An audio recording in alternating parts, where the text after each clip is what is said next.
Hola, en este vídeo vamos a centrarnos en la categorización clínica del trastorno por atracón. A continuación comentaremos algunos aspectos epidemiológicos y guiaremos el diagnóstico diferencial de este trastorno. Para entender mejor este trastorno lo analizaremos desde el punto de vista del examen del estado mental o psicopatograma. Las personas con trastorno por atracón tienen ideas sobrevaloradas sobre su imagen corporal y el peso ideal. Aunque estos pensamientos pueden influir en su malestar, no son un criterio diagnóstico en sí mismos. Es importante destacar que la sobrevaloración de la imagen corporal no está directamente relacionada con el índice de masa corporal, sino con la gravedad del trastorno. Es decir, el impacto psicológico y conductual es lo que realmente define la afección. Las personas con este trastorno suelen experimentar insatisfacción con la imagen corporal, una autoevaluación basada en el peso y la forma corporal y baja autoestima e inseguridad, lo que contribuye a una percepción negativa de sí mismas. Es habitual que los atracones sean desencadenados por estados emocionales negativos, como tristeza, ansiedad o irritabilidad. Otra característica de este trastorno es sentir culpa asociada a los atracones y tener dificultades en la regulación emocional e intolerancia a las emociones. De hecho, el atracón se convierte en una estrategia desadaptativa de regulación emocional, lo que significa que la persona usa la comida para lidiar con el malestar emocional, aunque esto a largo plazo solo agrava el problema. Esta dificultad se da de manera transdiagnóstica en todos los trastornos alimentarios. Respecto a la conducta, este trastorno se caracteriza por la presencia de atracones sin conductas compensatorias.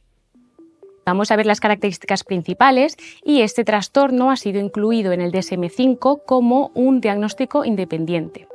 Las características principales que aparecen en la diapositiva corresponden a dos criterios esenciales de este trastorno: la presencia recurrente de atracones y la ausencia de conductas compensatorias.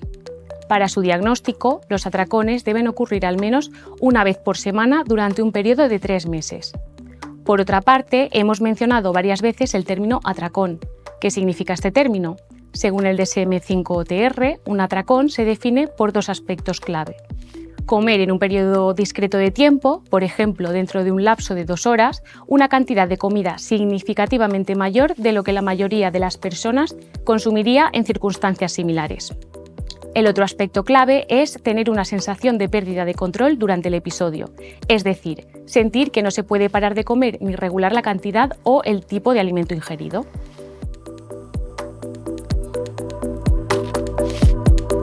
Respecto a los criterios diagnósticos, en el criterio A del DSM-5 se define qué es un atracón, que ya lo hemos definido.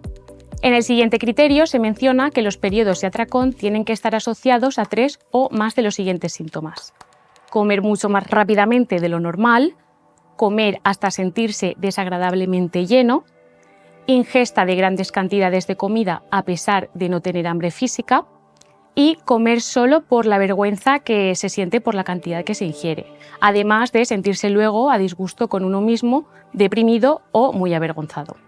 Además, debe causar malestar intenso tras la presencia del episodio, como ya se ha mencionado anteriormente.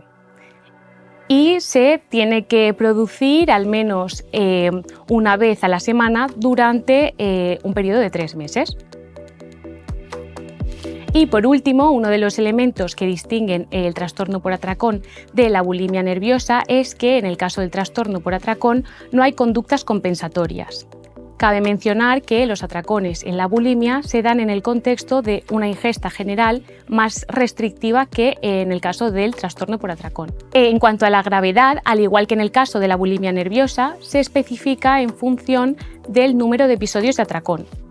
Además, tenemos que tener en cuenta que no podemos realizar un diagnóstico de trastorno por atracón si cumple los criterios diagnósticos de anorexia nerviosa o de bulimia nerviosa. Es decir, prevalecen estos dos últimos diagnósticos mencionados antes que el diagnóstico de trastorno por atracón. En el siguiente apartado abordamos algunos datos epidemiológicos de estos 3 trastornos. El trastorno por atracón es el trastorno de la conducta alimentaria más prevalente. Hay estudios que indican que su prevalencia vital es del 1,9% y su prevalencia anual del 0,8% en España. A nivel general, su prevalencia se estima entre el 2% y el 3,5%, con una distribución desigual entre géneros. Afecta aproximadamente al 2% de los hombres y al 3,5% de las mujeres. Comparado con otros trastornos alimentarios, vemos que la anorexia nerviosa y la bulimia nerviosa tienen una prevalencia cercana al 1%. Además, la anorexia nerviosa y la bulimia nerviosa afectan mayormente a mujeres adolescentes, mientras que el trastorno por atracón también es frecuente en hombres y en personas de mayor edad. Por lo tanto, la anorexia nerviosa suele tener la edad de inicio más temprana, ¿no?, en la adolescencia, y la bulimia nerviosa tiene un inicio más tardío. Y el trastorno por atracón aún más tardío, alrededor de los 23 años, o incluso se inicia más tarde. La anorexia nerviosa suele iniciarse tras dietas muy restrictivas o eventos estresantes e incluso en algunos casos las pacientes proceden de una anorexia nerviosa que evoluciona a bulimia nerviosa, mientras que el trastorno por atracón puede estar relacionado con intentos previos de pérdida de peso. Y es habitual que estas personas tengan una historia de bulimia nerviosa y con menos frecuencia de anorexia nerviosa. La característica principal del trastorno de atracones es la presencia de atracones recurrentes en ausencia de comportamientos compensatorios. En otros trastornos mentales también se pueden dar estos atracones o episodios de comer en exceso, por lo que será necesario realizar un diagnóstico diferencial con anorexia nerviosa y bulimia nerviosa en primer lugar. Si estamos ante un paciente que presenta atracones con bajo peso, debemos plantearnos si cumple con los criterios de anorexia nerviosa. Si los cumple, el diagnóstico sería de anorexia nerviosa y no de trastorno por atracón. Si estamos ante un paciente con atracones y conductas de compensación, nos plantearemos el diagnóstico de bulimia nerviosa. Y si cumple los criterios de bulimia nerviosa, se diagnosticaría como bulimia nerviosa y no como trastorno por atracón. Por último, nos plantearíamos depresión si hay atracones con estado de ánimo bajo. Sin embargo, en la depresión mayor no suelen haber atracones, sino más bien sobreingesta sin preocupación por el peso y sin la sensación de pérdida de control característica de los atracones. Hay que tener en cuenta que si se cumplieran criterios para ambos trastornos, deberán realizarse ambos diagnósticos.